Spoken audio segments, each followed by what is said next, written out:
You'd be hard-pressed to find a team nationally that was hit harder by the injury bug last year than Maryland. Started 4 different quarterbacks. They do bring a fair amount back. Welcome a new offensive coordinator in Matt Canada. Decent crossover schedule. Pieces in place here for the Terps to bounce back significantly.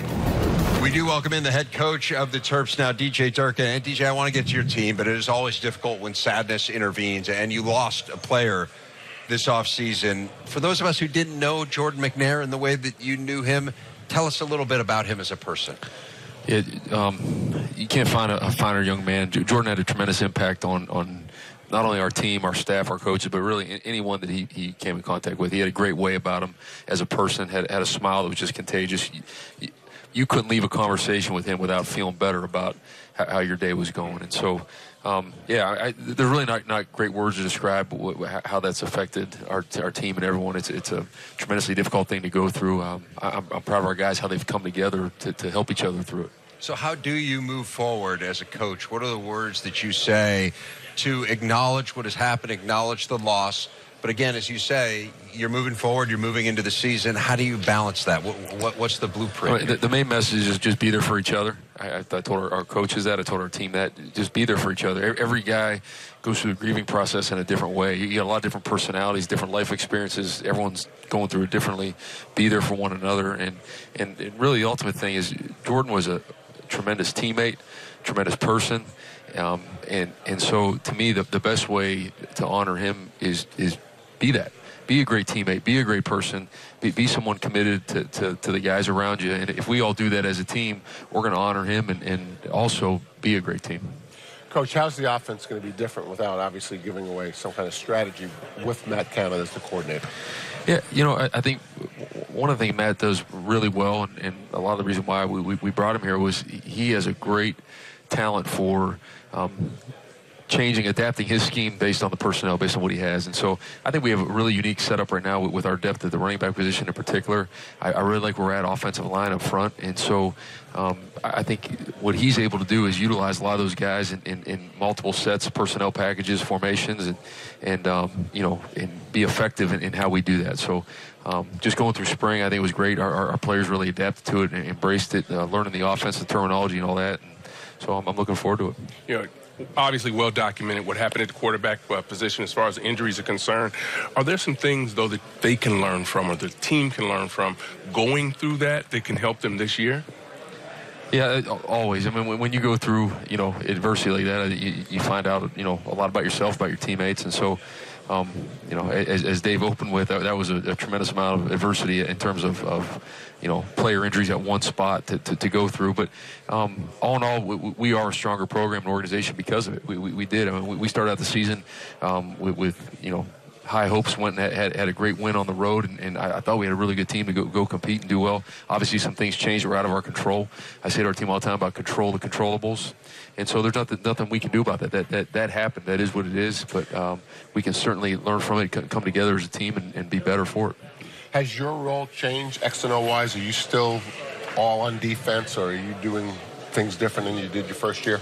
Yeah, no, I'm still very involved with the defense. Special teams and defense are things that I coached throughout my career I feel most comfortable with.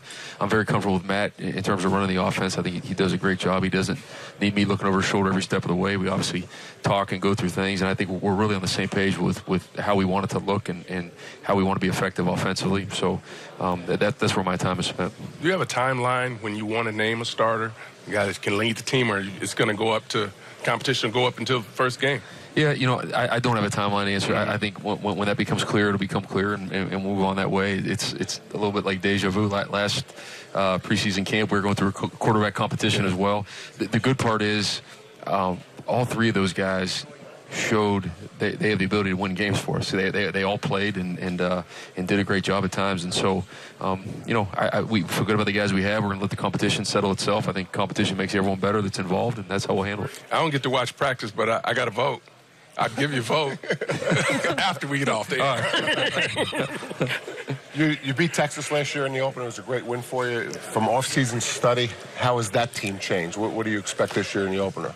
Yeah, I think a credit to their players and their coaches. They steadily improved throughout the season. I think that's pretty apparent when you sit there and watch them from game to game, how they started the year to the end of the year. They're really playing terrific defense. They're by the end of the year, and you saw the improvements offensively as well. So I have a lot of respect for Tom and his staff. I know they do a great job. They're going to be much improved, and as are we. And I think it's going to be a great football game. I've got to assume that you really like the redshirt rule, but I think what changes is, how will you implement it? How will you use it? Will it be a strategy to it? Yeah, I mean, that's a conversation right now with our coaching staff as well. I do really like the rule. I think it makes total sense. It allows you as a coach you always want to make decisions for the best interest of your student athletes first, and this allows you to truly do that and not be sitting there weighing out, should we put a guy in a game that might cost him a year, and you can do what's best for the young man first and still, help your team as well. And so, there is some strategy to that, and, we'll be interested to see how that all plays out across the country. The only problem with that rule is why didn't we do it 20 years ago, right? I mean, Coach, it you're right. makes so much sense. Yeah. Well, I mean, what are we thinking? Right, why not? Why hasn't that been the rule? Right. Yeah. It's good for everyone. I think that's one of those rules where everyone stands to benefit, from the players, the coaches, the fans. And it's hard to get all the coaches on the same page. It is. Rules, right? It is hard. And that's one of those no-brainer. Universal acclaim. Yeah. Coach, defense was an issue for you last year, really an Achilles heel, particularly the run defense. How do you improve in that area and get up to the level that you're used to being at as a coach? Right. Well, I mean, the number one area is obviously recruiting and player development. So I think we've recruited really well these past couple of years, and we've developed guys that I feel are playing at a high level. I like where we're at defensively. I'm excited about it. I really am. I think we have guys that understand what we're trying to do scheme-wise, but more importantly, have a respect for each other and understand. I mean, defensive football is a lot about effort. It's a lot about toughness and want-to and caring about the guy next to you, and we have that on our defense. Jerry mentioned the Texas game. You opened with them and beat them last year. You opened with them again this year in Landover. How does it change the tenor of a camp to have that big a game early on your schedule? Yeah, you know what? It keeps the focus, I feel, just after going through last year, it really keeps your guys focused, knowing that's, you're staring at that right down the road. And so I like it from that aspect. You can, you don't have to say much to your players. They understand. They know what's coming, and they know they better be ready for it. And so that just helps all your meetings, your practice, your focus throughout training camp. As you get in the middle of those, the old dog days of training camp, when you know game one, you better be ready. I think it helps your guys.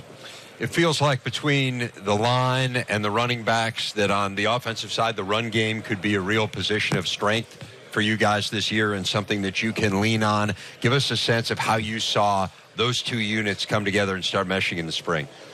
Yeah, we are in a line of scrimmage league, and you can't fix that overnight. You can't hide from that. It is what it is, and so we have worked hard through player development and recruiting to get where we are. I feel really good about where we are at the line of scrimmage, and when you talk about our offensive line and where we're at, and then just go through the list of names of guys we can hand that ball to.